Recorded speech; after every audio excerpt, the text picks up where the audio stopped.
केंद्रीय अर्थमंत्री निर्मला सीतारमण यांनी शनिवारी 1 फेब्रुवारी 2025ला देशाचा 25-26 या वर्षाचा अर्थसंकल्प सादर केला आहे। सकाळी 11 वाजता अर्थमंत्री निर्मला सीतारमण यांनी संसदेत आपले अर्थसंकल्पीय भाषण केले।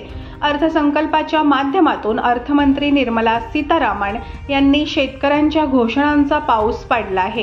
केंद्र सरकारने घेतलेल्या या निर्णयांचा देशातील लाखो शेतकऱ्यांना मोठा फायदा होणार आहे।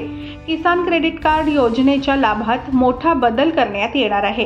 कृषी कर्जाची मर्यादा 5 लाखांपर्यंत करण्यात आली आहे। याचा देशभरातील शेतकऱ्यांना मोठा फायदा होणार आहे। या व्यतिरिक्त बजेटमध्ये सरकारने शेतकऱ्यांसाठी अनेक आणि मोठ्या घोषणा केल्या आहेत। धनधान्य कृषी योजना, कृषी कार्यक्रमाद्वारे 1.7 कोटी शेतकऱ्यांना मदत, कमी उत्पादकता असलेल्या 100 जिल्ह्यांना समाविष्ट करण्यासाठी कृषी योजना यांचा समावेश केला आहे।